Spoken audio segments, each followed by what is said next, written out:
So I'm going to start this video with a scenario, okay? You are in a narcissistic relationship. Doesn't matter what kind of relationship it is.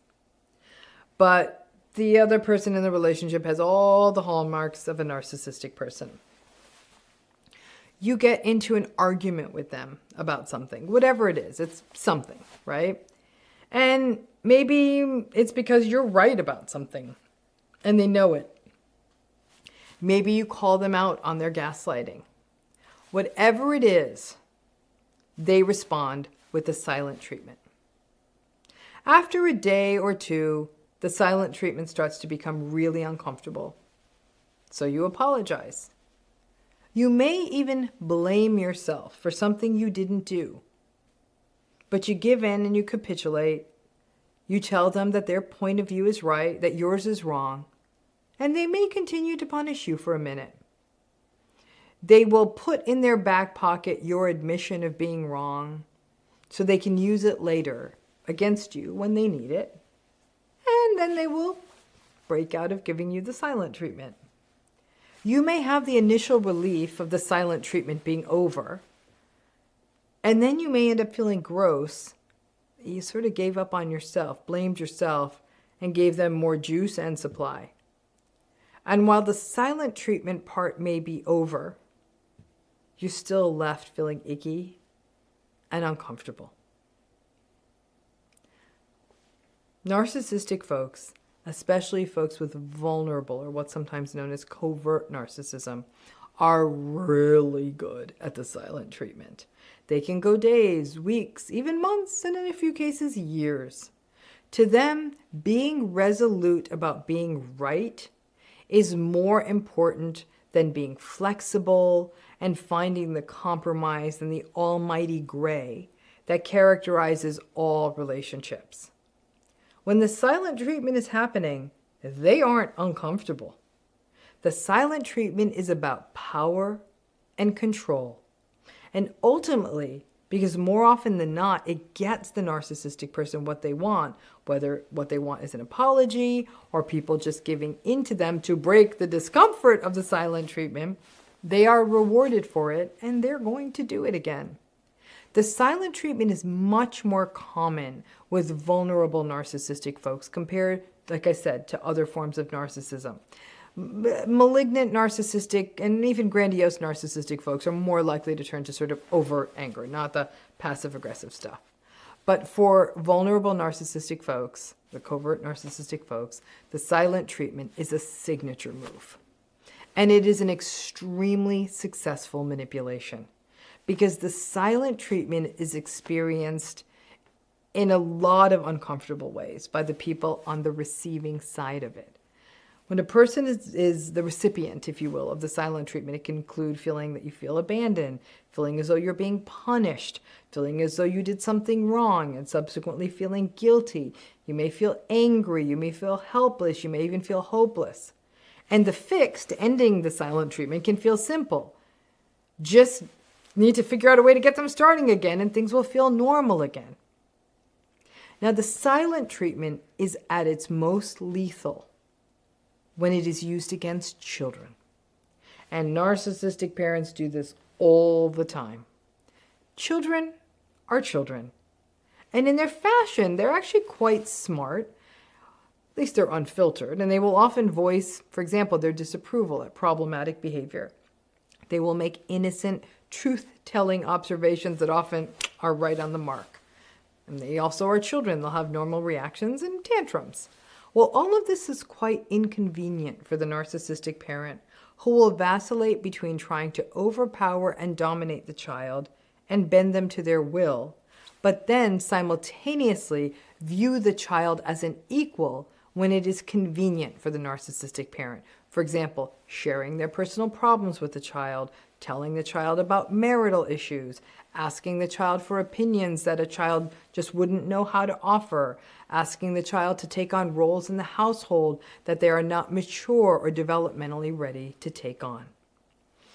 The child of a narcissistic parent is not viewed as a separate, subjective human being, but rather they're viewed as a source of supply, an extension of the parent, a punching bag, and in some cases as a trophy or as window dressing, so the narcissist can performatively act as though they are a good parent or family person. So because of this, when the vulnerable narcissistic parent, when they disapprove of anything a child does or just want to bring that child into line, they will use the silent treatment and just stop talking to the child. Now, while for us as adults, this is already upsetting and annoying enough, for a child, it's mildly terrifying. The child doesn't have options. They can't leave. And depending on the child's age, the child may still be deeply reliant on the parent for basic needs to be met. And sadly, most children of narcissistic parents learn at an early age in a sort of sloppy way to have to care for themselves, doing the best they can at times to pull together a meal or figure out school forms on their own, for example. I've actually worked with more than a handful of adult children of narcissistic parents who said they actually hoarded food, which they kept in their room or in other sort of secreted parts of the house, because when their parent was being petulant, the parent would not only give them the silent treatment, but do things like refuse to make dinner. And so whatever bits of food that these children were able to hoard and hide was sort of a safety mechanism for them. So at least they knew they would have something to eat, though crackers and cookies and things like that would not be nutritious. At least it was something. Now, what does the child then do in the midst of this fear and confusion around a parent who does a silent treatment and effectively sort of disappears?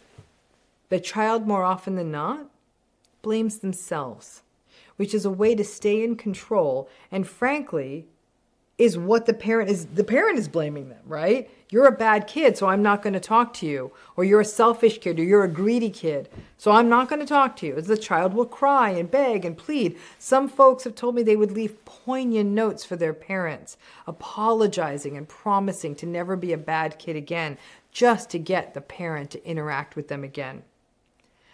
And once the kid would just eat enough shit and apologize enough, then the parent would start speaking. And this is a process of shaping and sculpting the child into the obedient person that the parent demands, a source of supply that anticipates the parent's needs, never speaks back, and has no needs of their own. The silent treatment does tremendous harm to children, and the simultaneous sense of psychological abandonment that the child tracks back to something they themselves did to disappoint the parent. So the child then is willing themselves to be better. Well, you can see how that story is going to roll into adulthood. The silent treatment, in essence, indoctrinates the child to learn to apologize, basically for their very existence. And the same dynamic is witnessed in all adult narcissistic relationships. Sometimes just to keep the trains running on time, we apologize because we are trying to protect other people in the household. For example, children. So when a narcissistic spouse or partner gives you the silent treatment, you may think to yourself, I don't care if this fool ever speaks to me again. But the tension created by the silent treatment within a household may result in you feeling that you have to sort of succumb to doing whatever is needed to break the silent treatment simply for the well-being of others in the household. And the same thing could happen in a workplace with narcissistic colleagues or in a family system. I once worked in a workplace where there were some narcissistic-y feeling colleagues who did give me the silent treatment. And I would F with them by giving them a warm hello as they walked by. Hey! But they never said hello back. I was also being civil just to keep other colleagues comfortable in meetings. I left the job ultimately because frankly, folks, there is no way to thrive in a narcissistic workplace. I've never seen any other solution but to quit. The problem with the chronic apologizing to break the silent treatment is that we at some level start to feel complicit. we may internalize the sense that we are the problem. Language matters. So even if we apologize tactically, all of this apologizing sort of seeps in and it accumulates into a psychological toll for us. But more often than not, narcissistic and other toxic folks who use the silent treatment and get what they want, which is the apology and then us taking the fall so they can maintain their sense of superiority and blamelessness. So you may be wondering, is there a solution to this? I mean, the one that isn't accessible to everyone is get the hell out of the relationship. But beyond that is the hard work of either tolerating the silent treatment or figuring out the workarounds. But make no mistake, those workarounds are taking a toll on you. Is it any wonder that folks who have been through narcissistic relationships get into the habit of apologizing all the time?